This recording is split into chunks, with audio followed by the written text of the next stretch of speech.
Halo, kembali lagi di Ridista. Kali ini gue mau bahas singkat Mizone. Enggak, bukan yang itu, yang merek eksotik.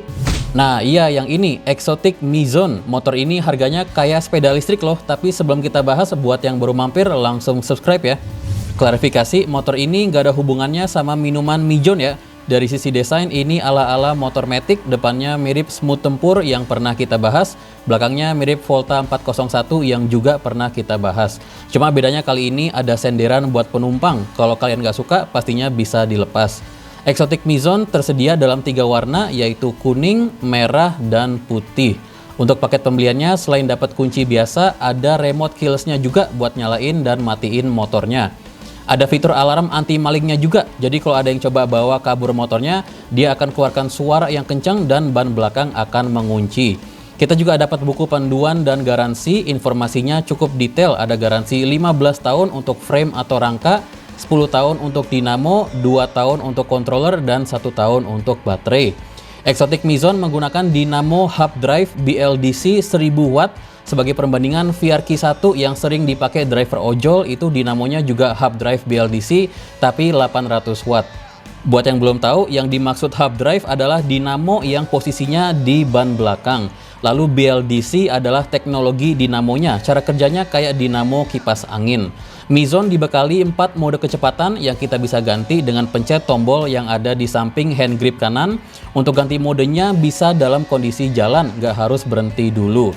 Jadi 4 mode ini menentukan top speed motornya. Contohnya mode 1 cocok kalau lagi di jalan sempit atau lagi macet, dan mode 4 cocok kalau lagi di jalan yang sepi dan panjang.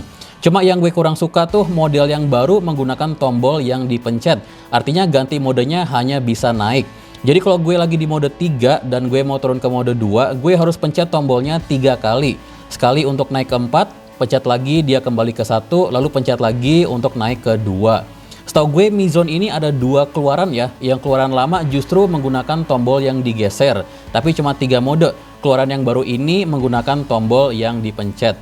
Selain beda tombol mode, yang keluaran lama juga belum ada colokan USB buat ngecas HP, dan saklar MCB posisinya itu terbuka. Kalau yang keluaran baru posisinya udah masuk bodi.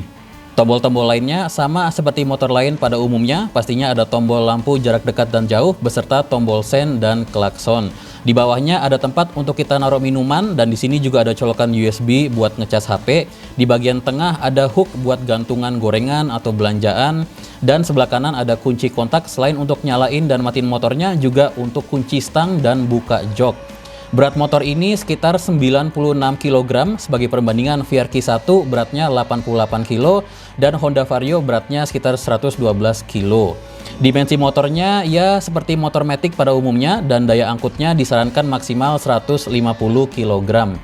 Ban depan dan belakang sudah tubeless dan menggunakan velg ukuran ring 10 atau 10 inci. Rem depan dan belakang menggunakan disc brake atau cakram. Suspensi depan menggunakan teleskopik dan belakang menggunakan dual shock absorber. Semua lampu di depan motor menggunakan lampu LED, semua lampu di belakang menggunakan bohlam biasa, dan di belakang juga ada 3 mata kucing biar lebih aman.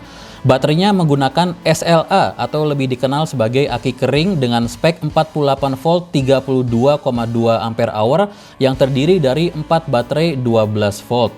Dalam kondisi penuh, Exotic klaim baterainya bisa dipakai hingga 85 km.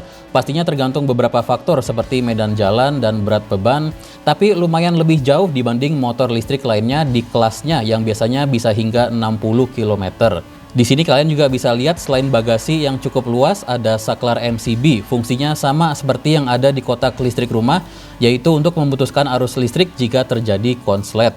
Untuk ngecas baterainya tinggal colok charger ke lubang yang ada di bawah jok. Ngecasnya memang perlu waktu yang cukup lama, bisa sekitar setengah hari. Ini salah satu kekurangan baterai SLA. Tapi sebenarnya ada keunggulannya juga nih, yaitu watt chargernya nggak terlalu besar. Jadi bisa untuk kalian yang listrik rumahnya cuma 450 VA. Sebenarnya ngecas lama pun juga menurut gue nggak masalah sih ya. Misal gue pakai buat PP kerja, paling pulang kerja gue cas, dan sebelum gue berangkat seharusnya sih udah penuh.